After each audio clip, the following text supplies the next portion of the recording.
The story of how this chapter of Spirit of Matter came about is actually interesting. I was just doing some workout, and I have an interesting relationship with channeling that I do it on and off.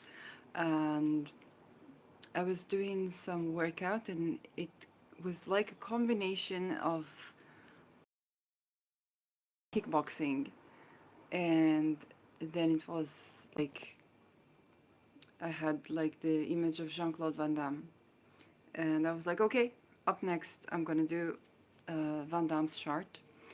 Apparently, he has a sun in Libra, which I didn't know.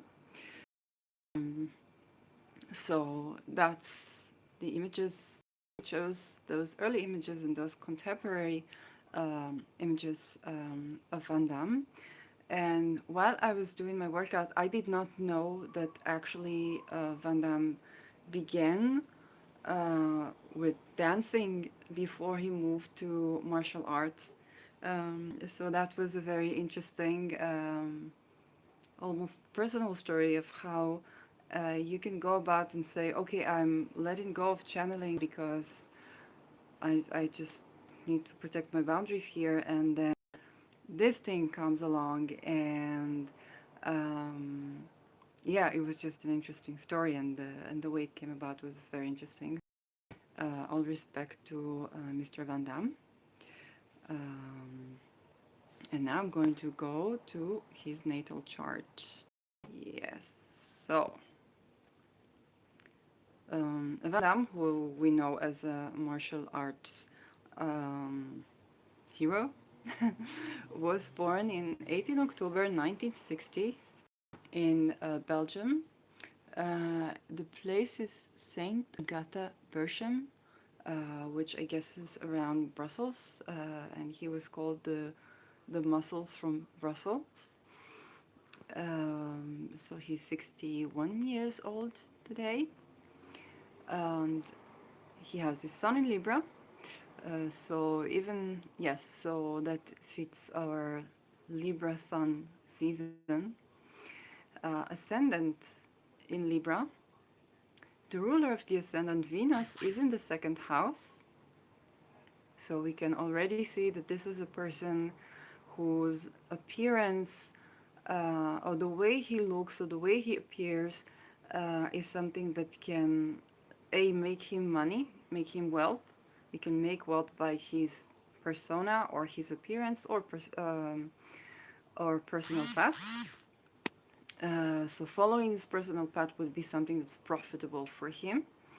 And it's interesting to learn that he began with dancing, which is a very Venusian art, and Venus here is in Scorpio.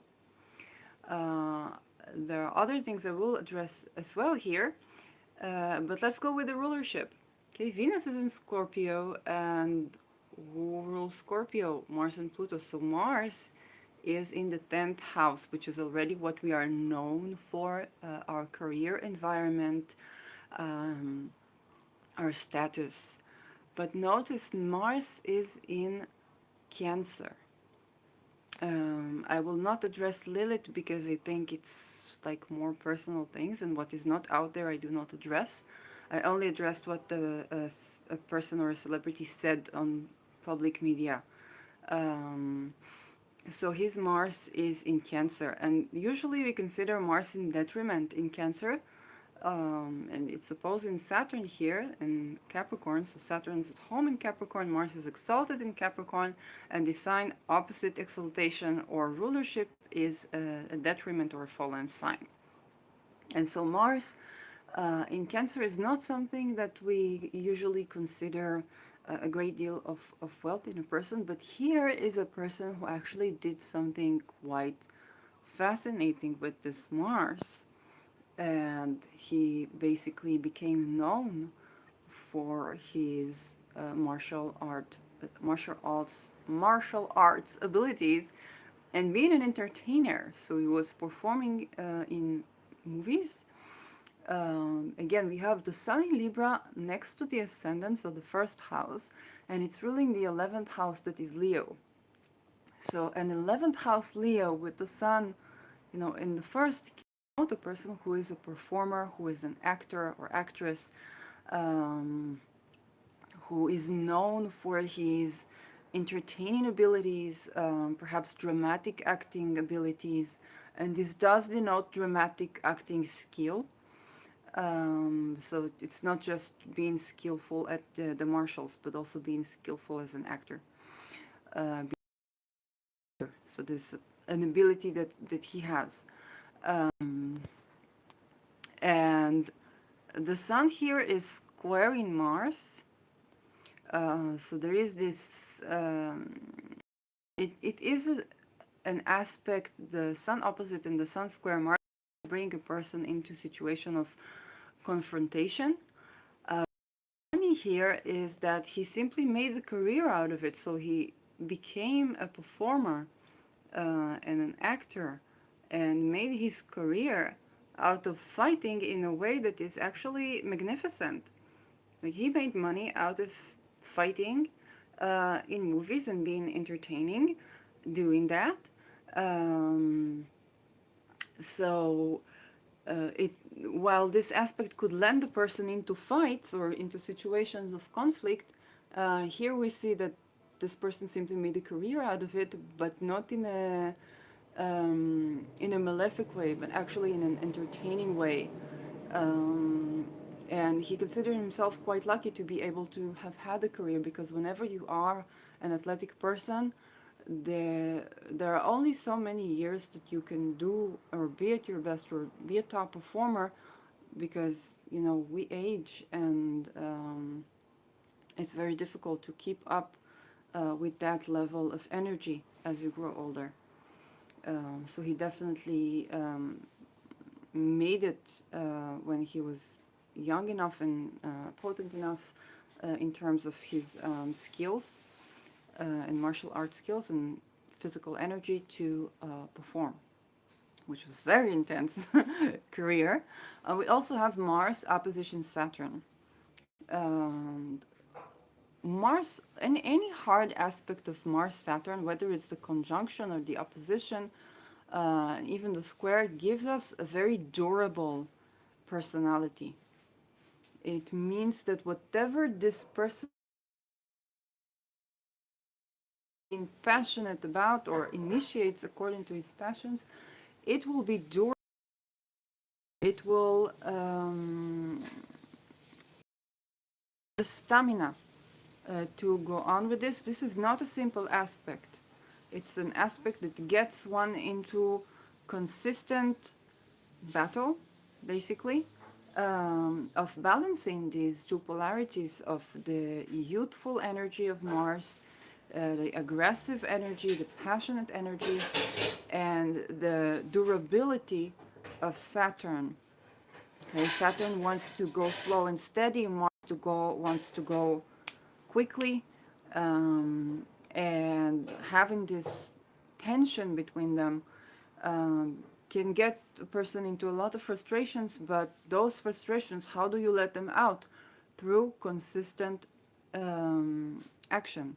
So basically, martial arts is a great solution for this aspect, because it requires you to have discipline, Saturn, in a very physical endeavor that is a Martian endeavor. So to have discipline in a Martian endeavor. Um, and this is also very interesting to see, because this is a person whose skill was martial arts, whose skill was of the physical, of a Martian skill. It's a trainer. It's true there was this combination of dancing and martial arts always has this combination of the Venus Mars, the dance and fight kind of thing, in many ways, the yin yang basically. So he did kickboxing, and Mars is usually a sign that when we see it in Cancer, we're like, oh, Mars is in Cancer. But no, this is a person who absolutely was a martial artist and had Mars in Cancer. And again, there was this opposition from Saturn that gives you a lot of discipline. There was relation with the Sun that basically puts you in a lot of conflict situation in if that is your career, if what you do for a living is to have scenes where you fight people, where you have mental and emotional agility that you exert through the body, then that is a great solution um, for this. And here we go into another topic. So when Van Damme basically lived his mission, okay, also has his MC Midheaven in the 10th house in Cancer. And when he activated his Mars, he acted on his Mars, and he did what he was supposed to do. He activated the 10th house. So what happens when we activate the 10th house? We activate any house, we activate the ruler. And where is the ruler? The ruler is the moon, and the moon is in the 12th house. And 12th house is house that requires a retreat, a sort of isolation. It is the house of what we don't know that we don't know. This is why it can also be a house where things that are not in our control happen. Okay, Van Damme also has Pluto in the in this place. So there's a growth of the soul to do in the 12th house. He also has Rahu there, which is a very powerful placement. I think it is Rahu. I'm always getting confused between the Rahu Ketu signs. Uh, me. um, is that, yes, I think this is Rahu. So as he was doing his job, as he was doing his career, he had a fated confrontation with matters of the 12th house. And for him, what he spoke about, it was addiction. And he was addicted to drugs. His claim was that he needed those drugs in order to feel something. So what he would try to do if he would feel, let's say, depressed, he would try to um, basically work out, to train, which also activates a lot of hormones, but he would also revert to drugs. And we see a couple of things. First of all, the moon is in conjuncting Chiron, loosely in conjunct Chiron, and Chiron is in the 5th house. Okay, Chiron is also creating an aspect in opposition to Uranus, that is an outer planet. And while Uranus is very liberating and shaking, and definitely can be responsible for a windfall of success or a windfall of wealth that I will touch on later, it is also an outer planet. And whenever an outer planet touches in a difficult aspect any personal planet, um, we basically become a player of a certain timeline that is being activated in our zeitgeist, in our times. And so for him, Chiron is in the 5th house. 5th house is the house of pleasure, joy, romance, risk taking, gambling. And basically, it's the house where we do something as a hobby. And here, with Chiron there can be a difficulty to relax and enjoy and have fun. So to feel at ease, basically, as you would expect in the 5th house, to relax and enjoy and have fun is something that is impaired here. The aspect to the moon makes it so that that can make it difficulty for a person to feel joy, and therefore there can be depression. And the depression is because the person's ability to feel joy is blocked.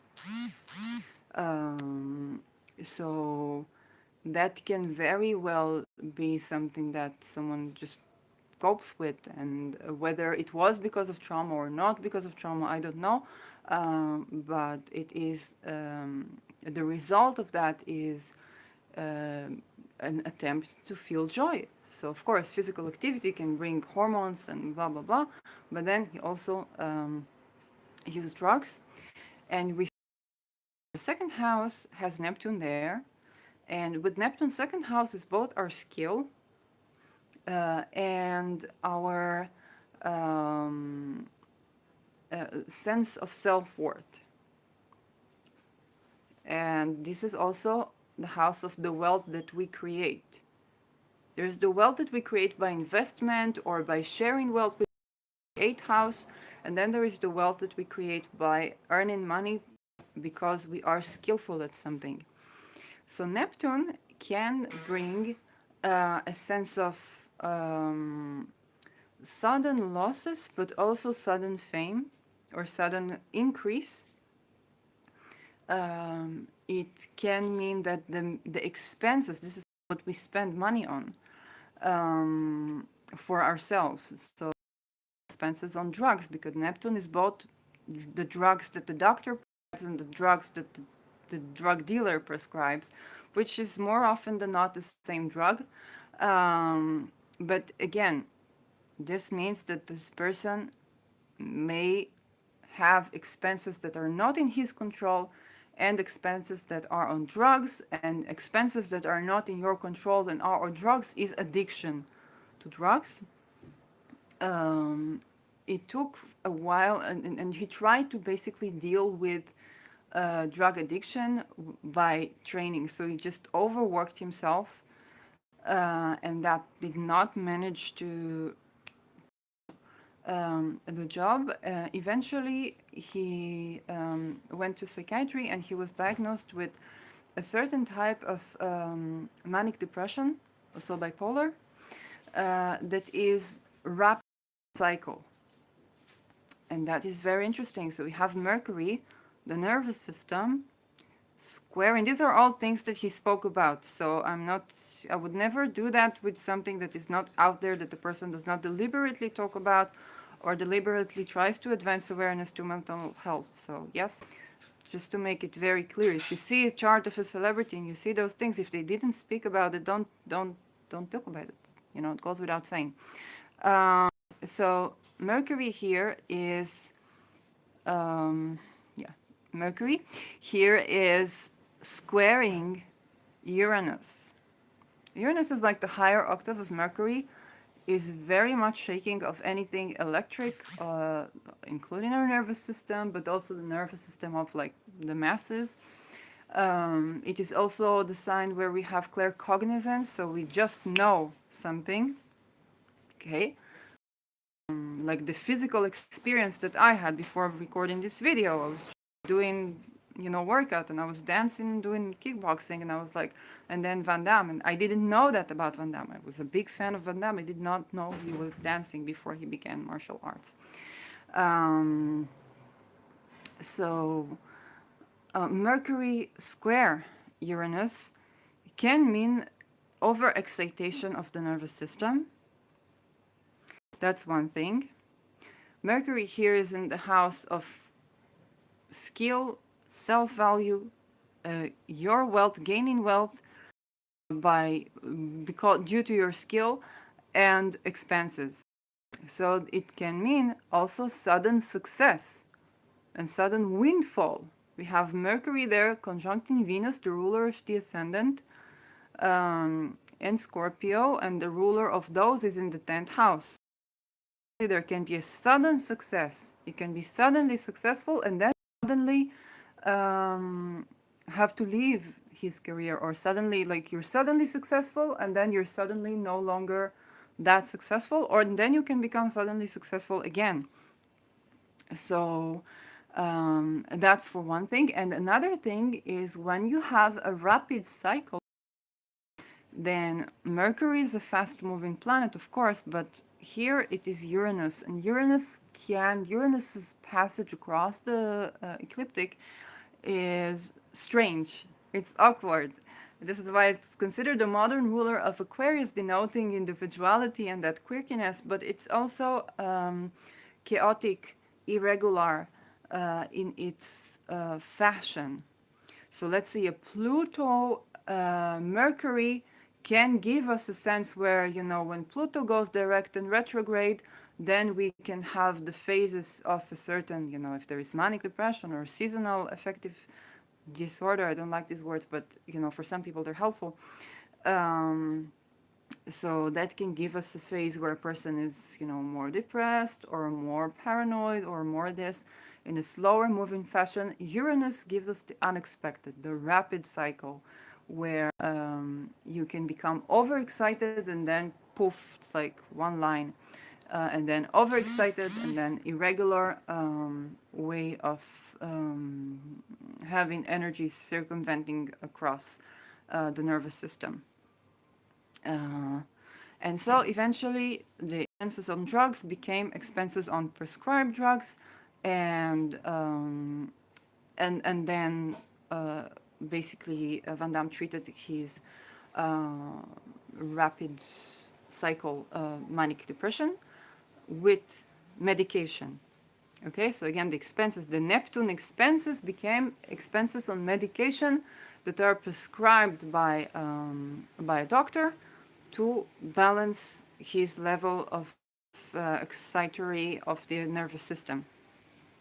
Okay, but then this same Mercury and this same Mercury Uranus that um, caused havoc on the nervous system also contributed to sudden fame. Okay, Uranus in the 11th house, sudden fame, sudden activation of the 11th, sudden wealth. Suddenly the movie is successful. Suddenly there's a series of movies one after another, and then poof, suddenly it's difficult um, to make a movie that people watch and see. And and also Uranus is opposing Chiron again. With Chiron having a wound around joy, there can perhaps be a sudden sense of joy that is hard to come by, and then, or sudden excitation of the wound. If we have a wound around joy, there can be a sudden triggering of that wound. And so instead of the person being able to feel happy, there can be manic, but there also, both manic and depression can be a way of uh, when you're not able to contain an emotion. So either you detach from it, and Uranus is also that detachment. There's an overflow of the system, and then you detach. This irregularity about electric activity. Um, so those are very interesting. And then, we see Jupiter in Sagittarius direct. Doesn't seem to cause too many problems, seems very well aspected here in the third house. Um, so, yeah, Jupiter is there, but then a person still can have an affliction to the moon, to the luminaries, to Mercury, um, that can cause those stresses. Um, so yes, and so in wealth, when it comes to wealth, it can be wealth that is suddenly acquired and suddenly spent. So there can be a difficulty to, although when we do treat, when the expenses on drugs become prescribed, then it's easier to manage the wealth. It doesn't mean that the person cannot save or cannot resolve this problem, but having two outer planets in such intimate connections with the houses of expenditure and wealth, it means that while you're not really in control of something that's very is the money that you make when you put your work, when you put yourself to work. So it can create a sense of spiritual release around both the sense of self-value and the sense of expenditure and wealth. It can also create a situation where your skill is not so stable, your ability to perform is not so stable. But then, with the discipline of Saturn and the energy of Mars there, and Mars is so activated, and is also trining Neptune, so it didn't manifest in that fashion, at least not that I know. I spoke of suddenly being unable to perform or suddenly not having the same level of skill. But this is also a combination that could cause that you have a skill and you're very strong in it, but then suddenly you can't perform, or suddenly something happens, and then it can be like a writer block that is suddenly resolved, and something is not so much in your control. And you can see that this is also very natural to the career of filmmaking, because this is a very, you dedicate so much time to being a part of a movie, and who knows what will happen, right? This is why it's very hard on multiple projects for their to make sure something yields fruition. It's like investment in stocks. And so the ruler of the 10th house is in the 12th. In the second house, there is Neptune. Mercury is squaring another, weird walking planet that is. And so there is something about life path that is so in the hands of the divine. You can do your work, you can work very hard, but that is very much the hard work and the preparation that meets chance.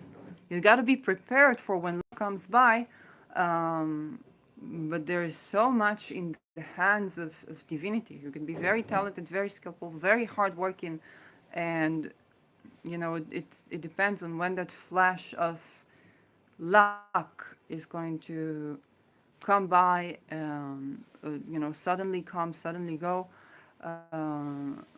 and you need to find your center, which here is in discipline and in hard work. Um, and one sentence that caught me that he said was like, you need to suffer in order to succeed.